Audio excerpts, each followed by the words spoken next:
Hi Outbox fans, my name is Rick Tyler, part of the Outbox Design team, and we're down at the Stainforth and Keighley Canal at Thorn today. We're not going to be looking at fishing tackle as such, but more studying fishing methods, because you can have all the tackle in the world, but if you haven't got that final capability to feed and use rigs, then you're not going to catch many fish. I'm joined by Tom Scholey, one of the UK's top match anglers and editor of Match Fishing magazine. And Tom, you're going to take us through fishing bloodworm today and how you approach fishing a match and some of the thought processes that's going through your head as you fish. Hopefully, Rick. Yeah, I mean, the Stainforth and Keighley Canal here is somewhere that has had mixed fortunes for me over the years. Because when I first started coming here, like a lot of anglers who come to the canal for the first time, you find it quite difficult. It's quite a technical style of fishing, bloodworm and joker, and you're also up against some of the very best match anglers in the country. You've got Alan Scotthorne comes here regularly, Lee Kerry, Matt Godfrey. You've got some real sort of cream of the crop, so to speak. And so to get it right and to really sort of master the methods you need to do on here, it does take a little bit of practice. And there are a few little things that I'm lucky enough to have been shown over the years by the likes of Matt and Lee and Alan that have really sort of helped me develop as an angler. And hopefully, sort of by going down the canal with you today, I can show them to you and you can pick up a few things too. Yeah, because I think that's the difference on a match to a pleasure session. Most match anglers will be in this. You arrive at your venue, you get your peg, you've got your plan, you get into position, match starts, and then there's two guys either side that have also got a plan, and their plan's part of wrecking your plan. And as a result, if we're talking me, I suppose where you were, I'm in that position where my plan's being wrecked and it's not going to plan and it all falls apart. And it's the same match anglers like yourself. I was watching on the Warwickshire Raven, you're just getting result after result after result, and it's just your ability to think the changes through about and react to what's happening around you. So it'll be interesting to see how you approach it, because it's quite a cold day today. This is the first winter's day, so it's not going to be easy. So we'll see how you get on. So we're going to try and catch some fish? Let's go and catch some fish. Now Tom, a lot of anglers like me, when they're first going towards thinking about fishing with bloodworm and joker, they go into the tackle shop and they see all of the different leams. There's dark leam, there's light leam, there's grey leam. Just talk us through what the differences are, what mix we're going to be doing today, and why that mix is going to work in a particular way, and what sort of rigs that you would work with that. Because I suspect sometimes I'm using the wrong rig with the wrong mix, and that's why it's probably not working for me as it probably should do. It's so confusing. I remember walking into a tackle shop, and you see an array of stuff on the shelf, and it's so difficult going in and making an informed choice, isn't it? Yeah. To suit the style of fishing you're doing. But just to run you through simply what we've got here today, this is black earth heavy. All this is very, very black soil, basically. As it suggests, it's quite heavy. Now, a lot of people use molehill soil, a lot of people collect soil off the bank. The only thing I'd say about doing that, yes, it's a great cheap way of doing it. You've got to be careful. You don't know what the consistency is. Yes, you don't want anything too sandy. That's the main thing to look out for. Pick up soil that's really sandy. It's not great for using for bloodworm fishing, or any kind of bloodworm fishing for that matter. This one again is another kind of soil, Terre de Riviere. I always just think it sounds like posh soil. This does. Very expensive soil, but it's good stuff. Is that more clayey? No. If you mix it in a certain way, it can form a very sort of heavy clayey mix. But the nice thing about Terre de Riviere, I'd say, is you can really do with it what you want, because it is quite dry as it's supplied. So when you mix it up, you can add water to it. You can make it clay, or if you wanted a lighter mix to break up quicker, so it's a you soil, can leave it without adding water to it. Not as heavy as the heavy. The two different varieties, I'd say. That's the only real difference, the only concrete difference, is that one's darker. Okay, so in terms of consistency, weight and everything else, it's going to work the same. Yeah, another aside, Rick, with that as well, you do get some variety. I've had it before where one bag of Terre de Riviere is totally different to the next bag of Terre de Riviere I get.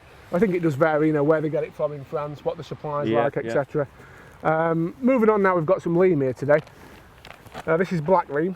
And I think on canals, generally, you don't want too light a mix, unless you're fishing for skimmers in coloured water or anything like that. For roach fishing, the nice thing about this is it darkens your mix off.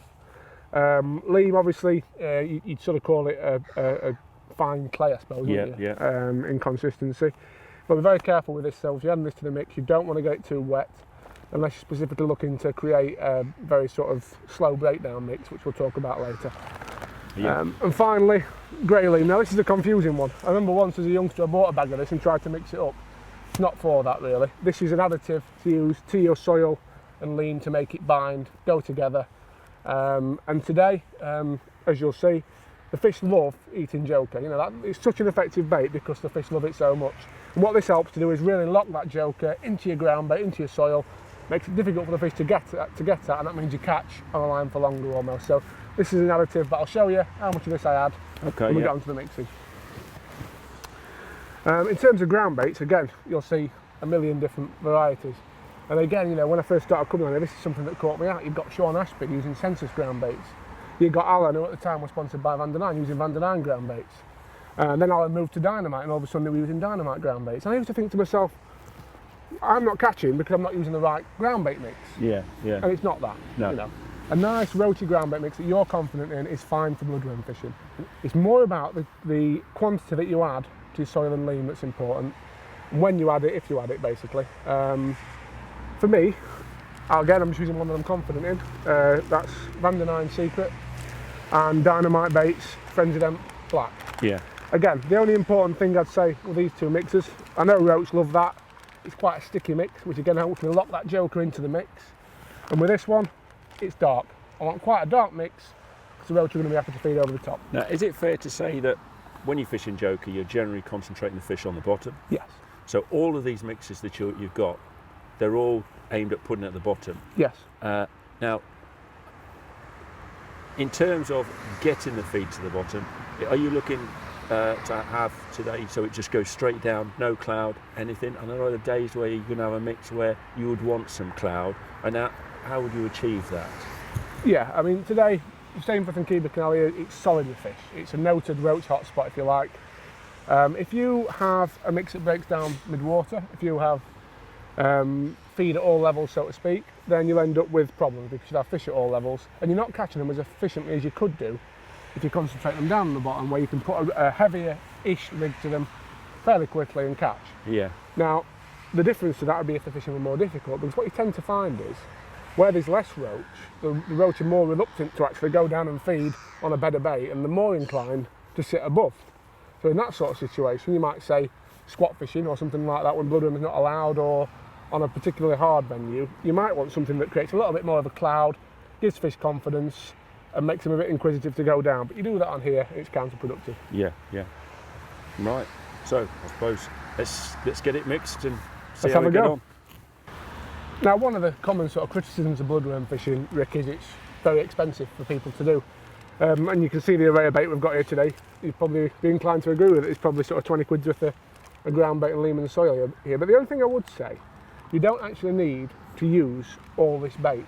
In fact, the bait you've got here will probably do 2 sessions on this canal, which obviously makes it a lot more cost effective. I've just sort of brought it out in the bags to show what it actually is. Yeah. I'll give you an example. The ground bait that I'm going to mix up today, I'm just going to use probably a third of a bag of Secret,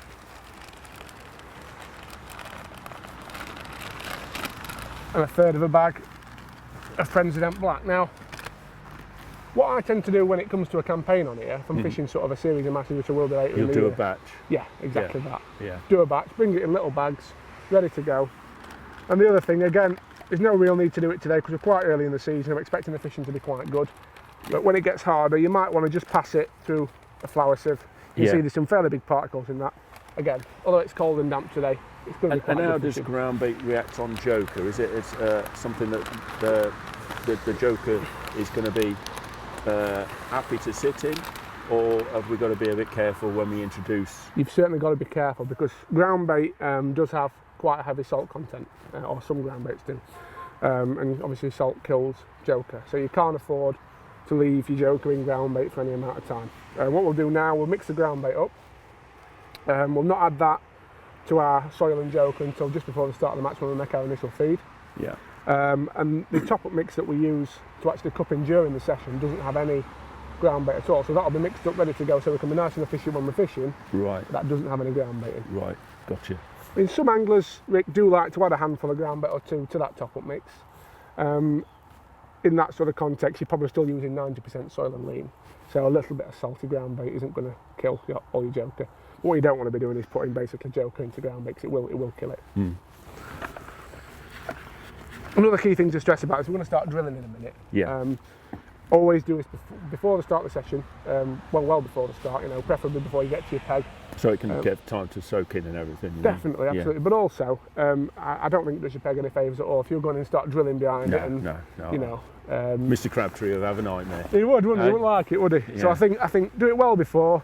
I mean, some anglers even do it the night before. For me, I prefer to do it on the banks. It just keeps a little bit of activity. I'm talking about when an inert mix. I absolutely do want an inert mix, but I don't want it to be so flat that it never moves. You know, a little bit coming off doesn't hurt, as long as the bulk of it's pinned down.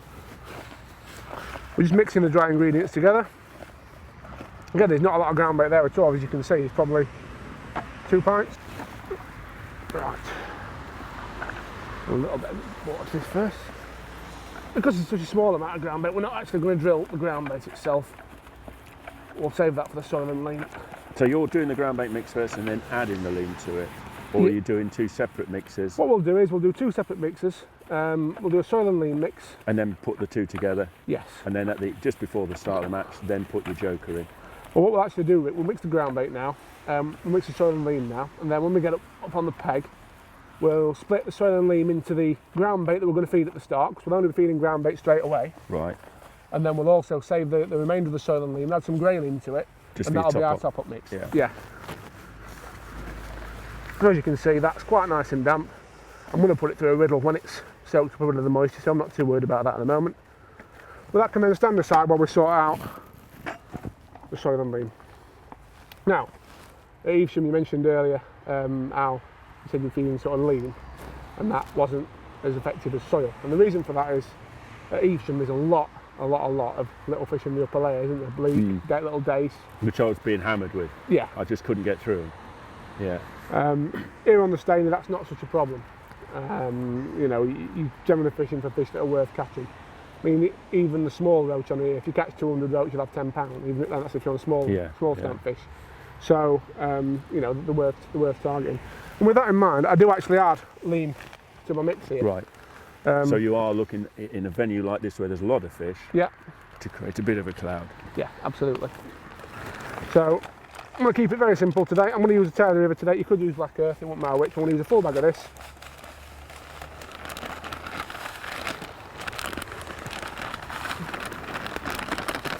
I'm going to mix that with a full bag of black lean. Right. And that'll give us, with that bit of ground bait there, that's all the bait we'll need today. Yeah. Right, so we'll do some drilling now. So first of all, mix the dry ingredients together, because when you do add water, and we're only going to add water very slowly, when you do add water, it does tend to bind fairly quickly, because there's nothing actually to soak it up. Yeah. I suppose if you put too much in, you're creating mud, aren't you? Yeah. So that's nicely dispersed, but you can see again, the important thing is the colour. I mean, you can see that. Yeah. You imagine the bottom of that canal. Yeah. It matches nicely, doesn't it? I always think you're expecting roach to come and settle over the top of it and feed it, and we'll no doubt see later that there's a lot of pike in here. Yeah. And if you mix it the wrong colour. I mean, that's almost binding before you've added any water. Yeah, it will do. We don't need to add a lot of water at all to this. Yeah.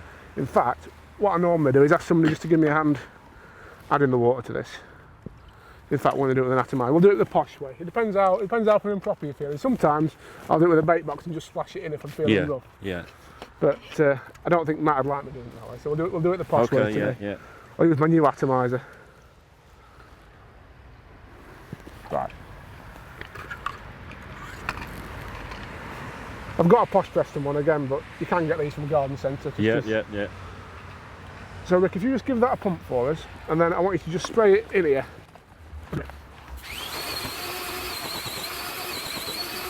Stop a minute, Rick. It's important just to keep turning it over, even though you're drilling, you don't always get all the bottom corners. You can see already that's starting to just bead up, isn't it? Yeah. We'll need a bit more yet, but we're getting there.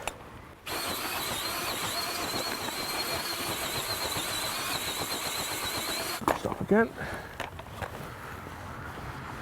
It is worth taking your time and getting this bit right, because basically this is all the bait preparation you have to do when you're on the peg. You know, there's very little, as you'll see.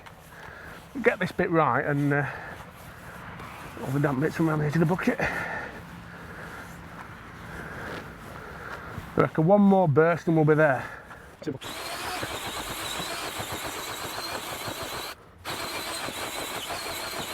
Okay, I'm going to say that'll do for now. You can see the important thing, that's just starting to bead up.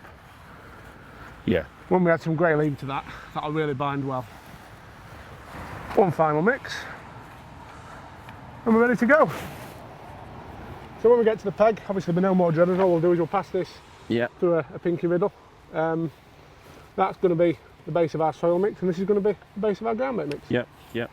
But when are you going to add the grey lean? When does that go in? The grey lean goes in just before we start fishing bait. And when what we'll do, we'll take some of this. Yeah. The quantity I normally use is about 20% ground bait to soil. So I'll take one handful of that, for want of a better way of doing it. Yeah. 5 handfuls of that. Yeah.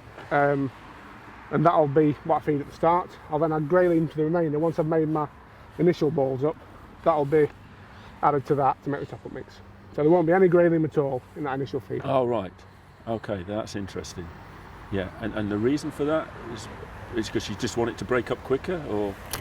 Yeah, yeah. In essence, I mean, the top-up is, it's not so much you want it to break up quicker, but you want that to break down as slowly as possible, because that's there to really hold sort of fish in your peg. When you put a top-up ball in, you want roach to be on it, and you want it to take as long as possible for them to get it. Yeah. Yeah. So by having no grey lean at the start, that's definitely an error I've been making.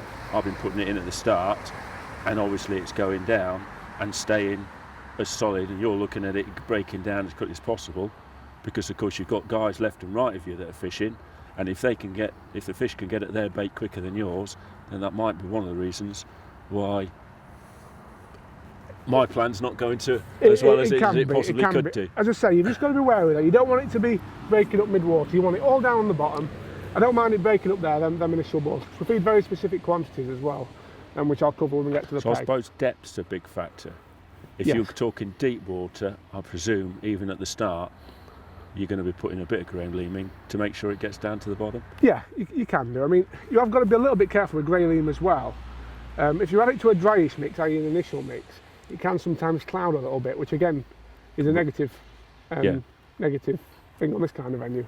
Yeah. Which is why I don't tend to put it in at the start, but you'll see when we do add it to the top-up mix, it'll make a real stodgy sort of feed-rich mix that will go straight down. Right, brilliant. So we're going to have a go? Let's have a go.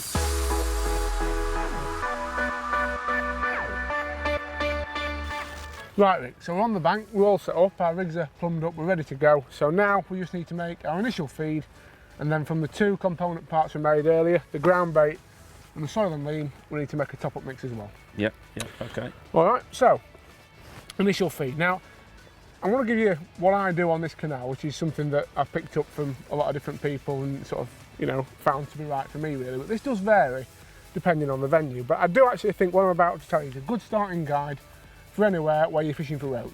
Right. All right? Yeah. You don't want too much ground bait often in the colder weather, mainly because you really want the fish to eat joker. That's what your aim is.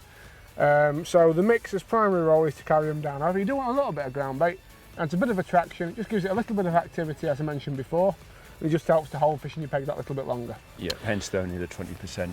Yes, 20%. So I'm going to feed 2 bloodworm lines for roach today. So I'm going to do this very mathematically. I want it to be roughly 20% ground bait. So I'm going to put 2 handfuls of ground bait in a bucket and 8 handfuls of soil and lean. Okay, and what's left there, will form a couple of balls for my perch line, as mentioned, and that'll be my top-up mix as well. Yeah, okay. Alright, so this is the initial feed. I know, because they're small handfuls, that'll make very, very roughly 6 nice balls to kick those 2 lines off. I'm going to do this fairly quickly now, because obviously the rain's not been very nice to us. No, cameraman's loving it. So into this, I'm going to put Bloodworm and Joker. But I do just want to talk briefly about this now. Bloodworm I'll cover shortly, but Joker, Now, are you going to separate the joker first, or are you just putting it straight in? I'm just putting it straight in. Straight in, Yeah. okay. I'm not one for messing about. A lot of the purists have me shot for that. Yeah, I know. Yeah, because a lot of them put them in, separating. But you'll see in a minute when I mix it round just how much it splits up anyway, you know. And of your pack, Yep. how much is going to go in your start mix Right. on a day like this? I found on here 150ml of joker per 3 balls, i.e. per line at the start is the right amount of bait to feed. And what's that, about a quarter of a pack? It just depends. The easiest way to do it is to measure it in pole pots. Okay, so I know that this pot, 3/4 full, is 150ml of joker. So 2 of those will go in there, Okay. and that'll give me 2 lines worth of feed as before. So I'm just going to make that 3/4 full. Same again. Now, just a word on joker. A lot of people make the mistake, in my opinion, especially on venues like this, of not bringing enough with them. Right. It's easy to scrimp on it. It's easy to think that you might not need it, but this is, if you're going to fish bloodworm, you don't want to do it half-heartedly. Right. Otherwise, anglers who do take more bait will nick your fish. Yeah. You've got to take your limit. Well, I say your limit. If your venue's got a limit, on here we don't have a limit on the matches on the Scholey. Yeah. So I always bring 2 packs, as you can see. That pack, I think I nicked a little bit out of that yesterday actually for some practice, but there's not quite. There's probably about another 150ml left in there, I reckon. Yeah. But then that with my other joker in this pack here will form a top up. I'm just going to give this a mix round first, and I'll show you what I mean about it all splitting up. So presumably by not separating it, you're going to have little clumps in there. Yeah. And I suppose that's the big difference. The angler that separates it first is just looking at a... Yeah, it's going to be very, very uniform. Yeah. Again, I suppose, it just comes down to what you're confident with. absolutely. There are times on harder days, or when you're feeding maybe more bait, you might want to separate it. But on here, because you're feeding quite a small, concentrated amount of bait, I don't really think it matters. Yeah. But you can see that is pretty evenly distributed through that mix now, can't you? And that's, mix that a couple more times, make sure you get into all the corners of the bucket.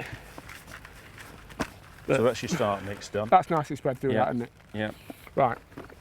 In a minute we'll form that into balls. And you're going to feed that go. over 2 lines. That's being fed over 2 lines. Yeah. I'll make about 6 big balls. You'll see how big I make the balls, that's important, but I'll cover that in a second. Top up mix, I'm going to add the remainder, I'll add all this pack of joker to it. I know I'm going to need it. I'm going to be tight in a minute, and I'm going to actually rub some lean on the paper just to get them last little bit soft, right, but I'll not waste time on camera doing that. So your top up is very heavily laced then? Yes. Right. Very, very rich in joker. And that's important, that's what the fish want to eat, and the role of this soil is to lock that in. I'm presuming that's because you're only going to be introducing a ball every now and again. Yes. Yeah. Yeah. So mix that in again, you want it to be as evenly distributed as possible.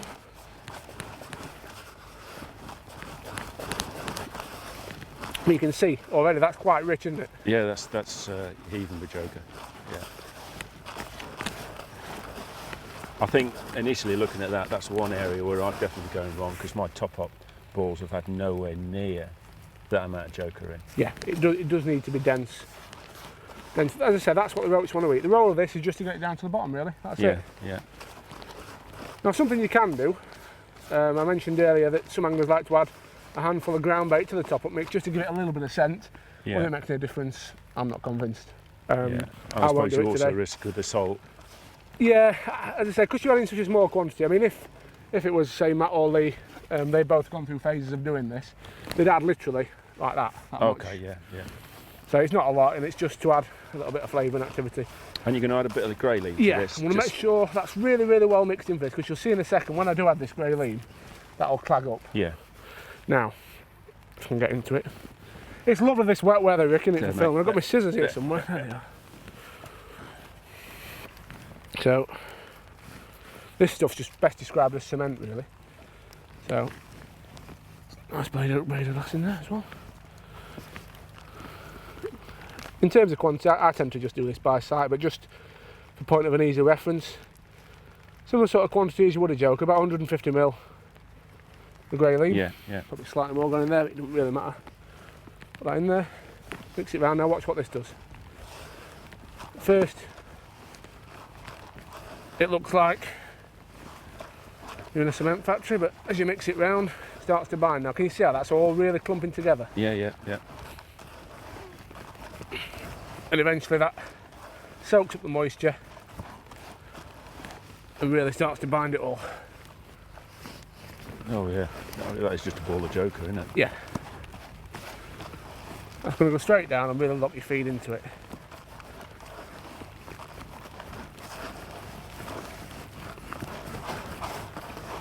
Again, it's important to give it a thorough mixing so you've got plenty of joker mix right throughout. And basically, we're now ready to start fishing. But you can imagine halfway through, want to top up, when you make one small like that. Yeah. Or bigger, but the nice thing with that is you can see how hard that is as well. Although it's full of joker, you think how long that's going to take to break down? Yeah, that's going to take a long time, yeah. So it's going to hold fish in your peg. Roach are going to be attacking that ball while it's on the bottom. And of course, because it's heaving, they can see it straight away. Yeah. Yeah. Another important thing when any ground bait's involved, but specifically where you've got a loyal and seam, a soil and lean base mix, like top up mix like that, got to keep it dry. So I've got this nice Preston. And in terms of when you're going to decide to top up, yeah, because I suppose that's the difference where the decision making of the top match anglers is always getting there, you know, and sort of making a bigger difference is their understanding and feeling of when they've got to put that extra top up in. And yourself, when you're fishing, what's going through your mind when you think, you know, what are you looking for in signs when you're catching the fish to suddenly go, I think I need to put another top up in, otherwise I'm going to have my fish nicked? Hopefully when we start fishing it'll be obvious, but generally if your stamper fish get smaller you can get away with topping up. Right. The normal giveaway sign is you'll start catching perch. And then you'll have a run of roach. Normally, if you've got it dead right and you can read your peg properly, you'll catch a run straight after topping up. You catch a run of little roach. Yep, that happens to me a lot. Then your stamper fish will get bigger as your bait runs out. You've got the right amount of bait in your peg, and then when your bait runs out, you'll start catching perch. Oh right, and that's when you're thinking. Yeah. Ah right, because that happens to me a lot. Yeah. But the fact that we've got two lines today means that what you can often do then is ideally, say you go through that phase, you get perch, right? You then top that line up and drop back on your other line, which by this point the small fish will have gone. There'll be some better roach there. And catch them better roach. Let them build up on the other one. Yeah, until you've got the right amount of feed or the right amount of fish on that line. Yeah. But again, until you start fishing, you can't really say. Because no, that's what I'm. I think that's the difference in the really top match anglers and your good club angler is that decision making on the day. Yes. Because you can look at rigs, you can look at baits, but at the end of the day, it comes down to the angler seeing what's happening and reacting to the signs he's receiving. Yeah. Yeah, and that is undoubtedly, particularly with baits like this. Yeah. I mean, there's a lot of anglers just won't go near Bloodworm and choker, but having looked at the way, I mean, I've already picked up mistakes I'm making myself, and I can understand why fishing this bait, if you do and it doesn't work out for you, you tend to shy away from it. Yes. Whereas clearly, if you get it right, the angler next to you is not going to be able to compete with you. No, that's it. And I mean, on this canal, class really does shine through. And you know, people like Matt Godfrey, you know, he's so unbelievably consistent. Yeah. He gets every last little bit right. Yeah. You know, and that's what you get when you mix supreme natural ability with I saw that understanding with you and Jordan on the Warwickshire Avon earlier on in the year. You were continually winning your section, and you're thinking, there's you, there's Jordan, there's Darren Bickett, and you're thinking, there's more to this. That's this little tiny bit of detail, but it's making the difference.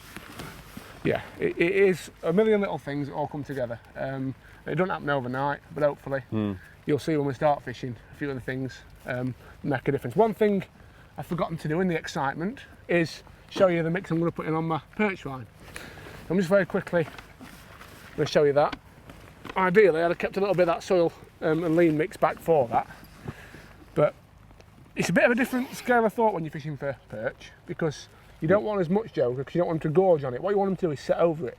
Right. Ideally. So I've actually managed to bring some soil here that we had left over. All I'm going to do on that is just take a little bit of the top up mix, handful, so it's got quite a bit of joker in there. A bit of joker, yeah. Bit of soil. And just thin it down with a bit of soil. Yeah, so you're just diluting that joker. Do that mix round. And this is going to go on your inside line. Yeah, and that'll just make 2 nice balls. The other thing I'm going to do with this, you'll see when I put it in, squeeze it really, really hard so that A, it's really compact, don't break down, but B, some of the joker's squashed and there's some smell coming off it. Right. You'll be amazed how well that works. Yeah. Really, really does.